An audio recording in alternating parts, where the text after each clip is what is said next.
Black सी का नाम सुनते ही सबसे पहले हमारे जहन में ख्याल आता है कि आखिर इसका नाम काला क्यों पड़ा। कहीं इसका पानी काला तो नहीं, लेकिन जैसा आप सोच रहे हैं ऐसा बिल्कुल भी नहीं है, क्योंकि इसके नाम के पीछे कुछ और रीजंस रिस्पॉन्सिबल हैं। नाम की तो छोड़िए, यह समुद्र अपने आप में एक मिस्ट्री है। इसके अंदर न जाने कितने ऐसे रहस्य समाये हुए हैं जिन पर से आज तक कोई पर्दा नहीं उठा पाया, क्योंकि यहाँ अंडर वाटर रिवर्स, बड़े बड़े जहाज और 100 साल से भी ज्यादा पुरानी डेड बॉडीज प्रिजर्व हैं, वो भी बिल्कुल फ्रेशनेस स्टेज में है। इन्हें देखकर ऐसा लगता है कि जैसे कल ही उनकी डेथ हुई हो। तो आखिर ऐसा कैसे हो सकता है? क्या ब्लैक सी एक नॉर्मल सी जैसा नहीं है? आखिर इसमें ऐसी क्या खास बात है? आइए डिटेल्स में जानते हैं। काला सागर यानी कि ब्लैक सी की रहस्यमयता और इतिहास से घिरा हुआ एक अमेजिंग वाटर एरिया है। यह समुद्र अपने आप में एक मिस्टीरियस प्लेस है। यहाँ की पानी की गहराइयों में कई unsold mysteries and amazing stories छुपी हुई हैं। वेस्टर्न यूरोप और सेंट्रल एशिया के बीच लोकेटेड यह समुद्र अपनी जियोग्राफिक लोकेशन, यूनिक इकोलॉजी और हिस्टोरिकल इवेंट्स के कारण सदियों से एक्सप्लोरर, साइंटिस्ट एंड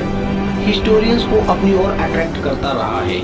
यकीन मानिए यह वीडियो ब्लैक सी के बारे में बहुत ही इम्पोर्टेंट होने वाली है, मगर सबसे पहले आपको यह जानना चाहिए कि आखिर इसको ब्लैक सी कहा क्यों जाता है। तो बताते चले, ब्लैक सी यूरोप और एशिया के बीच लोकेटेड एक इम्पोर्टेंट सी है। यह ईस्ट में रूस और जॉर्जिया, वेस्ट में बुल्गारिया और रोमानिया, नॉर्थ में यूक्रेन और साउथ में तुर्की से घिरा हुआ है। ब्लैक सी मेडिटेरियन सी से बॉस्फोरस स्ट्रेट्स के चैनल से जुड़ा हुआ है, जो इसे एशिया और यूरोप के बीच एक मेजर ट्रेड रूट बनाता है।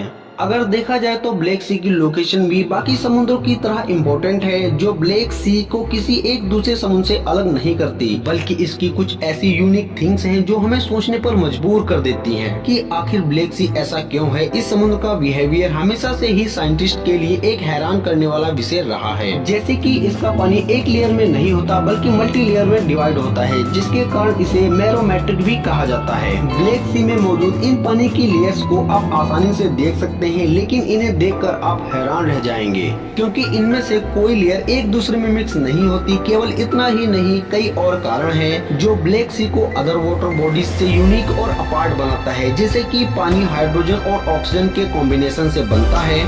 समुद्र के पानी के ऊपर की सरफेस से लेकर नीचे तक ऑक्सीजन होती है और एक ही फ्लो में मोशन करती है, जिसके कारण पानी में रहने वाले लिविंग्स ऑफ ऑर्गेनिज्म जिंदा रहते हैं। वे समुद्र के पानी में ही ऑक्सीजन लेते हैं, लेकिन ब्लैक सी में ऐसा कुछ नहीं होता। इनफैक्ट ब्लैक सी में जितनी ज्यादा गहराई होती है, इसका इन्वायरमेंट उतना ही ज्यादा रिस्की हो जाएगा। और तो और ब्लैक सी के बॉटम पर ऑक्सीजन ही नहीं है। जी हाँ, आपने बिल्कुल सही सुना। ब्लैक सी की ऊपरी सरफेस यानी कि करीब 150 मीटर तक के हिस्से में ही ऑक्सीजन है। यहाँ पर सी क्रिएचर्स रह सकते हैं। जैसे जैसे आप नीचे जाएंगे, इसके पानी से ऑक्सीजन गायब होती जाएगी। करीब 150 मीटर की इस लेयर के नीचे वाले हिस्से को ब्लैक सी का एलियन वर्ल्ड कहा जाता है। असल में काला सागर की एक और मिस्ट्री इसका पिकर इकोसिस्टम है, जिसमें ऑक्सीजन कंटेंट वाटर डेप्थ के साथ कम होती जाती है, जो इसे और भी ज्यादा अनोखा बनाती है। ऐसा इसलिए क्योंकि इस भाग में ना तो ऑक्सीजन है और ना ही वहाँ कोई लिविंग्स ऑर्गेनिज्म रह सकते हैं।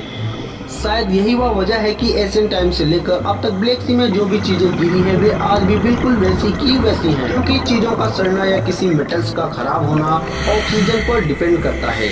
मगर एनवायरनमेंट में ऑक्सीजन ही नहीं होगी तो वे चीजें सड़ेंगी ही नहीं और मेटल्स की चीजें खराब ही नहीं होंगी। यही कॉन्सेप्ट ब्लैक सी में मौजूद जहाजों और डेड बॉडीज पर भी लागू होता है। यानी कारण है कि अब ब्लैक सी को एक कैप्सूल के रूप में देखा जा रहा है, जहाँ जनरल डिकम्पोजिशन नहीं होता। आर्कोलॉजिस्ट ने ब्लैक सी में रिसर्च की तो उन्हें कुछ ऐसी एंटिक्स मिली जो हजारों साल पुरानी थी। हैरानी की बात तो यह है कि ये वस्तुएं आज भी देखने में ऐसी लगती हैं जैसे मानो कल ही वे ब्लैक सी में डूबी हो। ब्लैक सी की इस यूनिक स्ट्रक्चर्स का मरीन लाइफ पर भी डीप इम्पैक्ट पड़ा। इसके ऊपरी सरफेस पर कई प्रकार की मछलियां पाई जाती हैं, जैसे कि एंको, मैकेरेल और डॉल्फिन, जो ब्लैक सी की अपर सरफेस पर रहती हैं। मगर इसकी मिडिल लेयर पर कोई भी समुद्री जीव नहीं पाया जाता। यानी कि जिस समुद्र की अपर सरफेस पर समुद्री जीवन अच्छे से जीवित रहते हैं, मगर थोड़ा नीचे जाएं तो शायद वे भी जीवित न रह पाए। शायद इसीलिए इसे ब्लैक सी कहा जाता है। लेकिन इसके नाम के पीछे कुछ और थ्योरी भी दी गई है। कई अंश के अकॉर्डिंग इस समुद्र की गहराई में एक ऐसा स्तर है जहां ऑक्सीजन की कमी के कारण जीवन पॉसिबल नहीं है।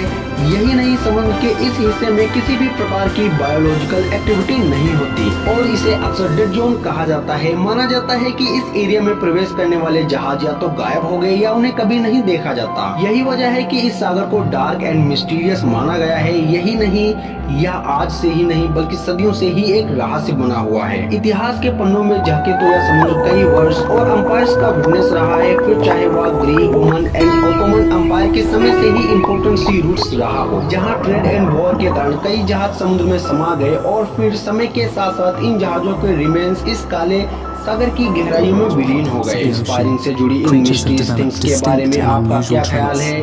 हमें अपनी राय कमेंट करके जरूर बताइएगा। साथ ही अगर आपको हमारी वीडियो पसंद आई हो तो इसे लाइक करें और हमारे चैनल को सब्सक्राइब करना ना भूलें। धन्यवाद।